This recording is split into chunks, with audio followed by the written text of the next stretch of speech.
modu zelan kontastea, zenbat dauze animoak, azken porroten aztean. Egunon, eguerdion, ondo diozu moduan, emaitzen aldetik ez gaude momentu honean, eta emaitzen momentu on hori buelta emateko lehenengo gauza da ikustea eta rekonozitzea, bai? Eta rekonozitu ondoren alden guztia egiteko egoera hori buelta emateko, errebertitzeko, ezta? Eta horretan gaude, konfiatuta egiten ari lanean, konfiatuta egoera txar baten gaudela eta rekonozituz, baina konfiatuta baita ere, buelta emateko gai izango gaudela eta emango diogula, bestaldetik, ohikoa den gauza bat ekipo eta talde askotan, ezta? Temporadan zehar, 3 partidu jarraian kasu honetan, galduta egoteko momentu txar bat, ezta? Ez da ez ohikoa futbolean, momentu honetan gurea hori da, eta animo askoz hori buelta emateko.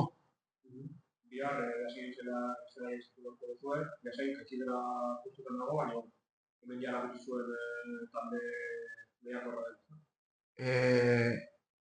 Ondo diozu, Beasain, uste dut, 3. jardunaldian pasatu zela Urritxetik, erakutsi zigun ze eratako taldea den, eta erakusten jarraitzen du.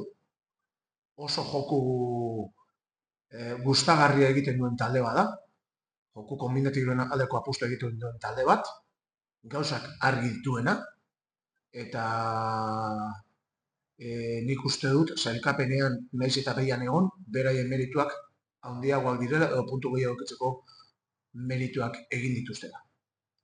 Errespetu guztia, beste guztia bezala, eta talde honen baten aurka, bihar partidua loina zen Beasain. Biharkorako albiste txar bat, partide zigortuta dago, baina beste hiru albiste hor, botatzen dira Canales, Portuguesa eta Uri. Bai, hori da beste ratxetako baten barruan gaudena, ezta? Iaz dugu asterik, santzionaturik ez dagoen asterik, eta zu diozu bezala, Beñat Aratibes santzionatua dago, baina bai Oder Rodríguez, bai Fausto eta bai Entrekalanes berreskuratzen ditugu, pozik zentzu horretan, 3 elementu gehiago, 3 elementu gehigarri gehiago, eta entrenatzailearentzako bura uste gehiago, noski.